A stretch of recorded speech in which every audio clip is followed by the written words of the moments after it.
যাচ্ছে গোপাল, যাচ্ছে গোপাল, ভাবছে গোপাল, হাসছে গোপাল, আসছে গোপাল, যাচ্ছে গোপাল, ভাবছে গোপাল, হাসছে গোপাল।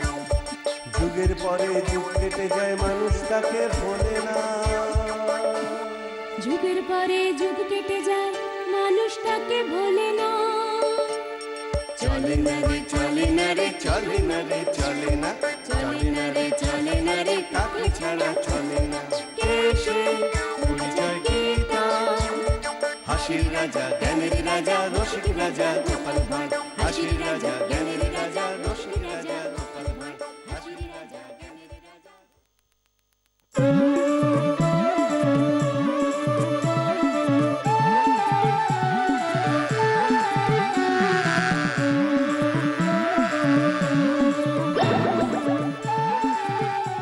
ওহ, তখন থেকে মশাটা কানের কাছে ভ্যান ভ্যান করছে। এটা দেখছি জ্বালিয়ে মারলো। আচ্ছা আচ্ছাকে সাহায্য করে দিলাম, আর এ তো সামান্য মশা। এই বড় বড় বুক নিয়ে না ঝেড়ে মশাটা মারো তো দেখি। এ তো আমার বাঁ হাতের, না মানে মানে দু হাতের কাজ। এই দেখুন দেখুন, একেবারে এক থাবড়ায়।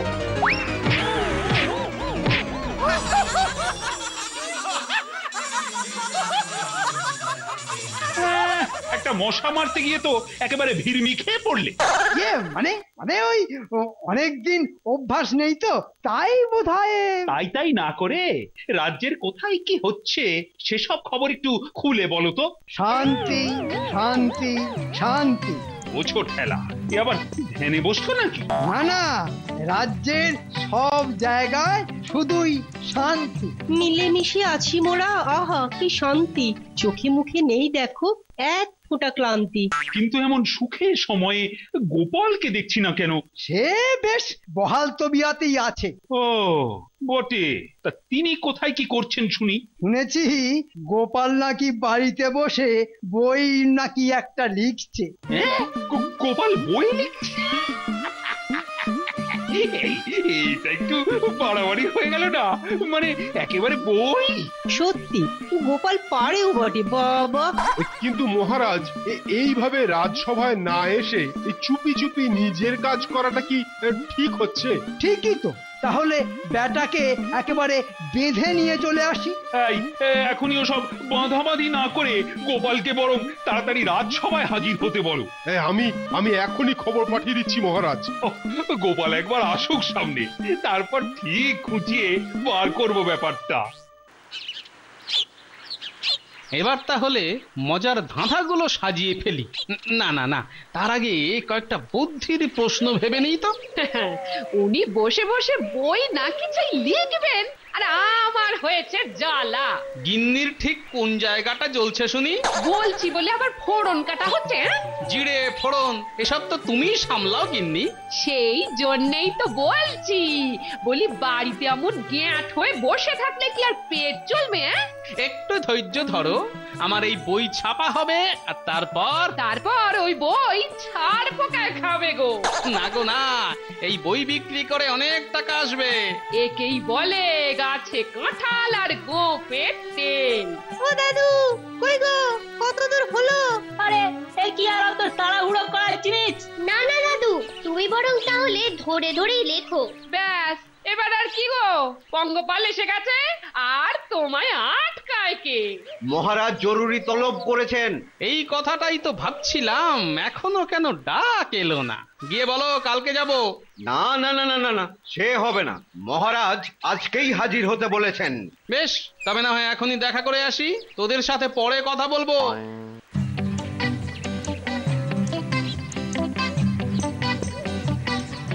তোর আমরা এত কষ্ট করে এলাম, আর গোপাল দাদু চলে গেল।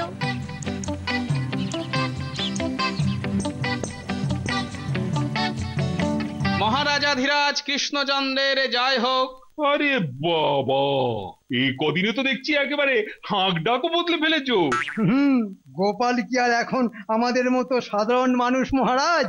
আরে আরে, তাই তো। গোপাল না, মানে শ্রীযুক্ত বাবু গোপাল ভাঁড় তো এখন আবার লেখক।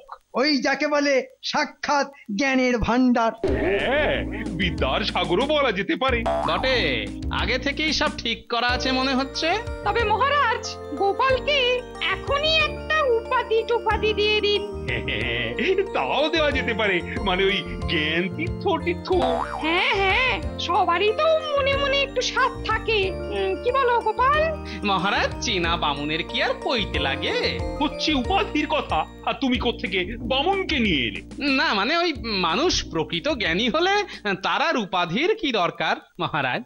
এ তো দেখছি ঘুরিয়ে আমাকেই ঠকে দিল।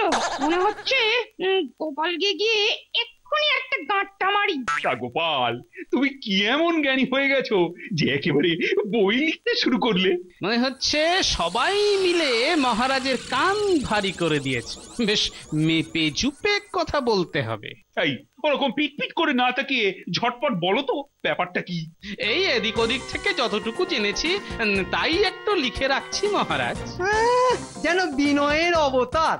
আর বইয়ের শেষে আপনার কীর্তি নিয়েও কয়েক পাতা লিখবো। ওই আপনি কত মহান।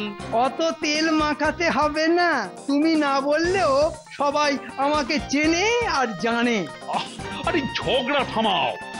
তা বইটা কিসের গোপাল, মানে ঠিক কোন বিষয়ের? সাধারণ জ্ঞান মহারাজ। গোপালের মতো অসাধারণ লোক শেষে কিনা সাধারণ জ্ঞানের বই লিখছে। সত্যি গোপাল, তুমি আর দেখে দেখে লেখার কিছু পেলে না, শেষে কিনা সাধারণ জ্ঞান। সবাইকে পড়াতে হবে। নিশ্চয়ই পড়াবেন। যার এটা নেই সেই পড়বে, আর যার আছে তার পড়ার দরকার নেই। এবার কিন্তু বাড়াবাড়ি হয়ে যাচ্ছে গোপাল। এটাই সত্যি। আর আপনি তো জানেন মহারাজ, সত্যি কথা একটু তেতই হয়। এখন সবার ছুটি, যাও যাও, বাড়ি যাও, বাড়ি যাও।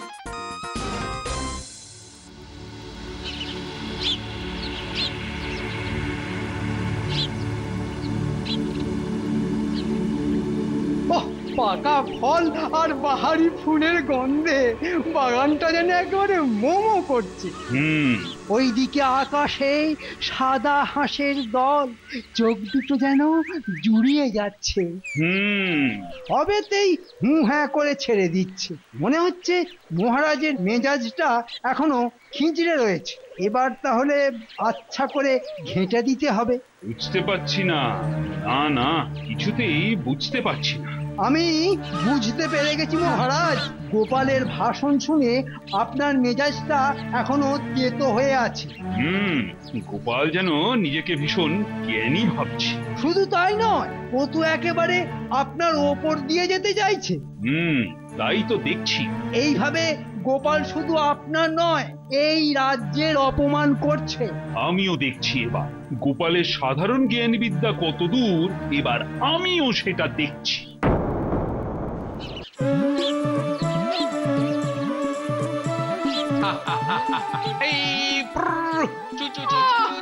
নিজের পেটে কি পড়বে তা ঠিক নেই, উনি এখন পায়রাকে খাওয়াচ্ছেন। ভুলে গেলে গিন্নি, জীবে প্রেম পরম ধর্ম। তোমার ধর্ম তোমার কাছেই রাখো, আমাকে শোনাতে এসো না।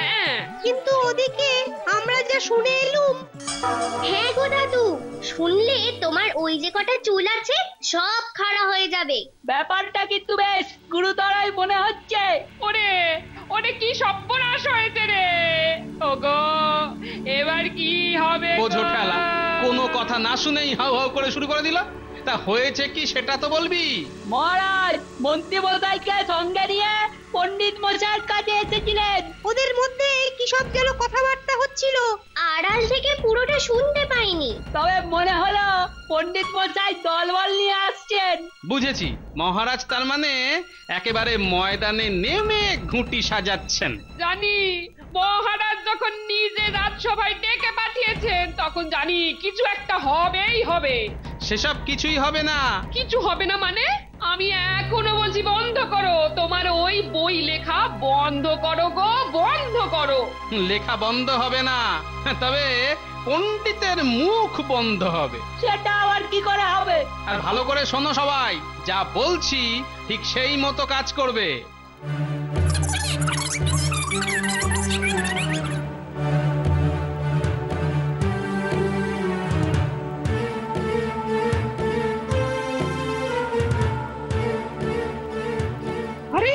তো দেখছি সদর দরজা একেবারে বন্ধ।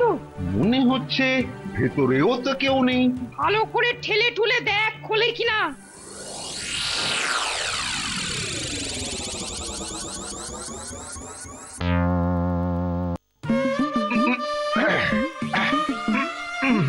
না, কিছুতেই তো খুলছে না। এই যে গোপাল, আরে ও গোপাল, আরে বাইরে এসো, দেখি একবার বদন খানা। গোপাল, খাপটি মেরে বসে না থেকে সামনে এসো, দেখি চাঁদ তুমি কেমন জ্ঞানী হয়েছো। ওরে বাবা, এই যে হাঁকটা করে একেবারে পাড়া প্রতিবেশী সব এক করে দেবে গো। আরে বাইরে এসো। ওদিকে ও যে আবার কোথায় গেল? ভয় পেলে নাকি গোপাল? ওই তো আবার ডাকছে। নিখাত বেটা গা ঢাকা দিয়েছে। আমাদেরও তো তাই মনে হচ্ছে। এখন কি তবে ওর জন্য হাফ পেশ করে বসে থাকবো নাকি? বসে থাকা লাভ নেই, গোপাল দাদু বাড়ি নেই। সেটা তো দেখতেই পাচ্ছি, খবর পেয়ে আগে ভাগেই কেটে পড়েছে। পণ্ডিত মশাই, এই গোপাল দাদুকে কি কিছু বলতে হবে? বলা থাকলে বলুন, আমরাই না হয় শুনিয়ে দেব। কি একেবারে হরিদাস পাল সব, ওদের আমি খবর শুনিয়ে যাব। চলুন চলুন, বাবা শুধু শুধু আর সময় নষ্ট করে কি হবে? সে না হয় যাব, কিন্তু মুখে যা বলা হলো না, এবার সেই কাজ লিখে করে যাব।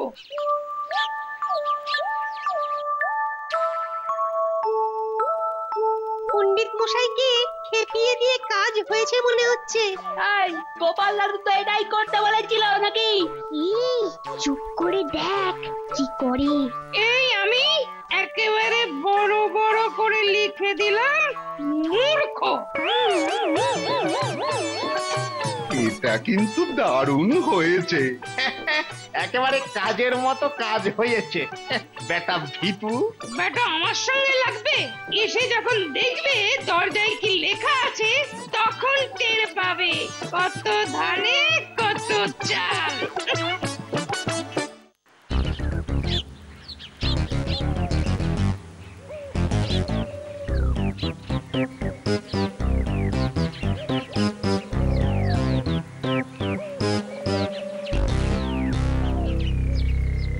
তাহলে বাড়িতে গিয়ে কোনো কাজ হলো না বলছো? এক ফোঁটাও নয়, কিন্তু দরজায় লিখে এসেছি মূর্খ। বেশ করেছো, বেশ করেছো। এই যে পণ্ডিত মশাই, আপনি আমার বাড়িতে গিয়েছিলেন জানতে পেরেই ছুটে এসেছি। এই বাজে বকো না তো, কাল পণ্ডিত অত হাঁক ডাক করেও তোমার টিকির সন্ধান পেল না কেন? সেটা সম্ভব নাকি মহারাজ? হ্যাঁ, কেন কেন কেন সম্ভব নয় কেন? আমার এই মাথা ভর্তি টাকে টিকি কোথায় যে সন্ধান পাবে? এই মানে এর টিকি তো সে টিকি নয়। বাজে কথা ছাড়ো, তুমি যদি বাড়িতে নাই ছিলে তো জানলে কি করে যে আমি গেছিলাম? আরে বাবা, তার জন্য বাড়িতে বসে থাকার কি দরকার? সদর দরজা দিয়ে ঢোকার মুখেই দেখলাম লেখা আছে মূর্খ। এত বড় করে নিজের নাম লিখে এসেছেন, তারপরে আর কিছুই বুঝতে অসুবিধে হয়নি। তার মানে আমি মূর্খ? আমি মূর্খ? আপনি নিজের নাম কি রাখবেন না রাখবেন তা বলার আমি কে? এই যে রাতকে দিন করে দিল। তাহলে আমি এখন চলি মহারাজ, বলা যায় না, আজ আবার যদি কেউ আমার খোঁজে আসে। সাধে কি আর বলে যে বেঁচেদের গাঁটে গাঁটে বুদ্ধি? এটা ঠিক কেমন টুপি পরিয়ে কেটে পড়লো। ওকে না, ওকে এত সহজে জব্দ করা যাবে না। ব্যাপারটা তো বেশ ভাবিয়ে তুললো দেখছি। না না না, ভেবে ভেবে একটা উপায় ঠিক বার করতেই হবে।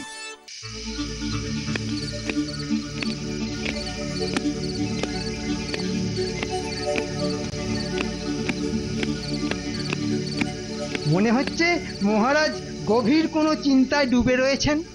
মন্ত্রী, তা আছি বটে, মানে বেশ অনেকটাই ডুবে আছি। আপনার এই ডুবুরি যখন এসে গেছে তখন আর কিচ্ছু ভাববেন না মহারাজ, আমি ঠিক সাঁতরে আপনাকে পারে তুলবো। হবে না, হবে না মন্ত্রী, হবে না, ব্যাটা ঠিক হড়কে বেরিয়ে যাবে। না, মহারাজ দেখছি এখনো নিজের জগতেই ঘুরপাক খাচ্ছে। গোপাল এবারেও ঠিক হড়কেই বেরিয়ে গেল। গোপাল যা যন্তর, তাতে সোজা আঙুলে নয়, ওই আঙুল বেঁকিয়েই ঘি তুলতে হবে। তাহলে বলছো একটু অন্যরকম ভাবে গোপালের জ্ঞানের পরীক্ষা নিতে হবে? ঠিক তাই। হ্যাঁ, যা করার ওই সভা পণ্ডিতকে দিয়েই করতে হবে। হ্যাঁ হ্যাঁ, সেই ভালো। এ তো একেবারে ওই বীজ দিয়ে বীজ ঝাড়া। এ যে কার বীজ ছাড়বে সেটা দেখার জন্য এখন থেকেই আমার ভেতরটা কেমন কেঁপে কেঁপে উঠছে। বাবা গোপাল, ঘুঘু দেখেছো? এবার যে তোমায় ঘুঘুর ফাঁদও দেখতে হবে। যাও মন্ত্রী যাও, তাহলে পণ্ডিতকে বলো গোপালের সাথে তর্কযুদ্ধের জন্য তৈরি হতে। কি কি করতে হবে হ্যাঁ আমি সেগুলো পরে জানিয়ে দেবো।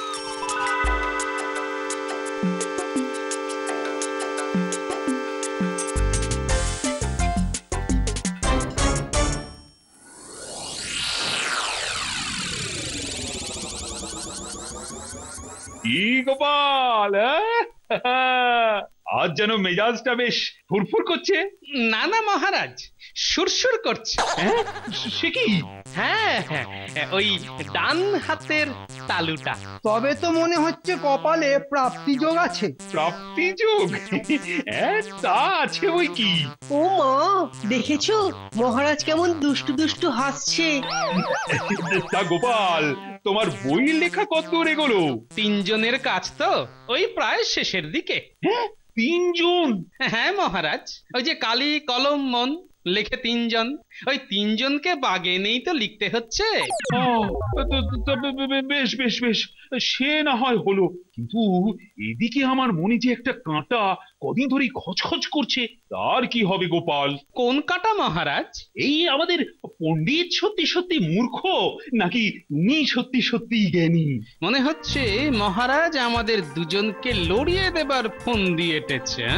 হ্যাঁ মানে তোমাদের মধ্যে যদি একটা বুদ্ধির লড়াই হয়ে যায় তাহলেই তো সব মিটে যায়। যাকে বলে শেয়ানে শেয়ানে কোলাকুলি। যা ভেবেছি ঠিক তাই। এরা সব ভাঙবে তবু মচকাবে না। এবার দেখাবো মজা। ও, এইবার বুঝেছি, সেই জন্যই অত মুখ টিপে টিপে হাসি। বলি এতে আর অসুবিধের কি আছে মহারাজ? তবে আর কি পণ্ডিত, বাকিটা নিজেরাই বুঝে নাও। কিন্তু আমার যে একটা শর্ত আছে মহারাজ। বাহ বাহ, বেশ বেশ, তার শর্তটা কি শুনি। আমি একটি মাত্র প্রশ্ন করব আর একটি মাত্র প্রশ্নেরই উত্তর দেবো। আর এতেই জয় পরাজয় ঠিক হয়ে যাবে কি, তাই তো? বিলক্ষণ বিলক্ষণ, কিন্তু উত্তর সঠিক হতে হবে। তবে যে তারপরে কে কাকে কি শাস্তি দেবে সেটাও তোমরাই ঠিক করে নেবে। তাহলে আর হাতের কাজ ফেলে রেখে লাভ কি? পণ্ডিত দেখছি খুব লম্ফঝম্প করছে, তার মানে এর পেছনে মহারাজের প্রশ্রয় আছে। ওই তো গোপাল যেন মনে মনে কি সব মন্ত্র আওড়াচ্ছে, ওই ইষ্ট দেবতাকে স্মরণ করে নিচ্ছে মনে হয়। কি গোপাল, তৈরি তো? হ্যাঁ মহারাজ, আমি তৈরি। নাও নাও নাও, তর্ক যুদ্ধ শুরু করো। ওম সর্বমঙ্গল মঙ্গলে শিবে সর্বার্থ সাধিকে শরণ্যে স্তম্ভকে গৌরী নারায়ণী নমস্তুতে। বাবা, পণ্ডিত তো মনে হচ্ছে একেবারে আদা জল খেয়ে লেগে পড়েছে। বেশ, তবে আমি প্রশ্ন শুরু করছি। 1 মিনিট পণ্ডিত মশাই। না মানে আপনার শর্তগুলো মনে আছে তো? মানে ওই একটা মাত্র প্রশ্ন। হ্যাঁ হ্যাঁ, ভালোই মনে আছে। তবে তো কোনো চিন্তাই নেই। এবার বলো তো গোপাল। 1 মিনিট পণ্ডিত মশাই। আবার কি হলো? না মানে আমিও আপনাকে একটা প্রশ্ন করার সুযোগ পাবো তো? উফ, কি মুশকিল। আরে পাবে বই কি। না, ওই আগে থেকে সব কথা হয়ে থাকলে একটু সুবিধে হয় আর কি। বেশ, এবার না হয় প্রশ্নটা করুন। তাহলে এবার করি। হ্যাঁ হ্যাঁ হ্যাঁ, একদম নিশ্চিন্তে করুন। গোপাল, তুমি বলো তো, পৃথিবীতে কোনটা আগে এসেছিল, মুরগি না মুরগির ডিম? সর্বনাশ, এর উত্তর কেউ জানে না। যা, গোপালের কি হবে?